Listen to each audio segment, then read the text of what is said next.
قلعه دولگلور و جنگل میرکوود بعد از تموم شدن وقایع ارباب حلقه‌ها و نابودی ساورون سرنوشت جالبی داشتن. پس بزن بریم ببینیم چه سرنوشتی دچارشون شد. دنیای فانتزی تالکین پر از مکان‌های پر رمز و رازه که اگه بخوایم همشون رو اسم ببریم کلی جا و مکان میشه. ولی دو تا از این محیط‌ها که تو هم سگانه ارباب حلقه‌ها و تو فیلم‌های هابیت هم نشون داده شدن، جنگل میرکوود و قلعه جنوبی اون یا دولگلور هستن. البته هم جنگل جادویی میرکوود و هم قلعه نامقدس دولگلور در داستان هابیت نقش مهمتری نسبت به ارباب حلقه‌ها داشتن. هر دو این مکان‌ها هزاران سال قبل از اینکه بیلبو بگینز حلقه یگانه را در غار گالوم پیدا کنند وجود داشتن و اتفاقات زیادی اونجاها اتفاق افتاده بود. همونطور که در فیلم‌ها و هم در کتاب هابیت دیدیم، میرکوود یه جنگل مرموز هستش که در شمال غربی پادشاهی روحان واقع شده. درون این جنگل یه تاریخچه طولانی از انجام جادوهای سیاه وجود داره که باعث توهم، ضعف و گیج شدن میشه. افرادی که پا به این جنگل میذارن همیشه در تهدید چیزهایی مثل گم شدن، عنکبوت‌های بزرگ، اورک‌ها و الف‌های جنگلی قرار دارن. اما قلعه دولگلور که در منطقه جنوبی این جنگل قرار داره خطرناکترین بخش اونجا حساب میشه. قلعه‌ای که پس از وقایع سگانه ارباب حلقه‌ها و نابودی ساورون بالاخره سقوط کرد. وقتی که ساورون در پایان عصر سوم شکست داده شد، تاریکی یک بار و برای همیشه از جنگل میرکوود رفت.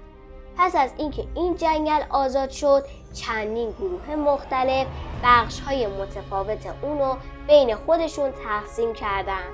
بخش جنوبی اون که برای مدت زمان زیادی تحت سلطه ساورون قرار داشت، برای چند وقت به لورین شرقی تغییر نام داد و به دست الفا افتاد.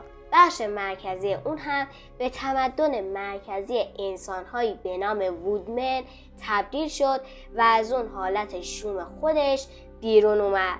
موجودات سیاه از جمله عنکبوت‌های غول‌پیکر هم که از نوادگان اونگولیانت اولین عنکبوت غول‌پیکر بودن، یا خودشون از میرکوود رفتن یا توسط انسان‌ها و الفا به سمت بیرون رانده شدن. دولگلور هم که تو سگانه هابیت شاهد اون بودیم، پس از موفقیت فرودو بگینز و آراگون در شکست ساورون سقوط کرد و از دست نیروهای تاریکی خارج شد. دولگلور که یه اسم الفی به حساب میاد به معنی تپه جادوی تاریکیه که اگر به اون دقت کنید کامل با عقل جور در میاد، چون که در زمان حضور نیروهای ساورون جادوی تاریک نقش پررنگی تو اون داشتن. وقتی که تورین سپربلود مشغول کشورگشایی و فتح کردن بود، ساورون از دولگلور به بیرون رانده شد. منتها نیروهای تاریکی تا زمان نابودی کامل ساورون در پایان ارباب حلقه‌ها در میرکوود و اطرافش حضور داشتند. در زمان نبرد حلقه قلعه دولگلور به دست اورک‌ها افتاد و اونا از موقعیت استراتژیک قلعه برای حمله به وودلند و لورین استفاده کردند. اما بعدها گالادریر به کمک حلقه خودش یعنی نینا موفق شد اورک‌ها رو از اونجا محو کنه. پس از نابودی ساورون هم گالادریر دوباره به کمک حلقه خودش دولگلور رو به طور کامل از پا در آورد تا دوباره به تپه‌ای به نام ایمونلک تبدیل بشه. البته باید بگم که اسم دولگلور قبل از اشغال شدن توسط نیروهای تاریکی همین ایمونلک بود. اما سوال اصلی اینه که جنگل میرکوود چطور برای اولین بار در دنیای ارباب حلقه‌ها فاسد شد؟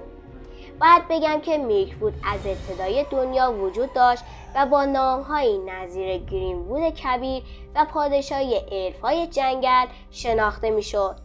قبل از اینکه اسمش میلک‌وود بشه. ولی در عصر سوم ساورون به این جنگل اومد و موجودات اهریمنی اونجا رو به تسلط خودش در آورد. ساورون که تو اون زمان در حالت نکرومانسر قرار داشت، دولگولدور رو روی تپه ایمونلک درست کرد تا قدرت خودش رو بیشتر کنه. البته توی فیلم شکار گالوم هم به این جنگل پرداخته خواهد شد، چون داستان زیادی توی این جنگل ازش هست که توسط آراگورن به دستور گاندالف گالوم رو که تحت تاثیر حلقه بود رو تحت بازجویی قرار میدن. امیدوارم توی فیلم شکار گالوم مکان‌ها یا داستان‌هایی که کمتر توی فیلم‌ها بهشون پرداخته شد و نشون بدن، مثل همین جنگل میلک‌وود که بازم باید شاهد حضور آراگورن و لگولاس باشیم. نظر شما چیه؟ نظراتتون رو حتما برام کامنت کنید. دوستتون دارم. خدافظ.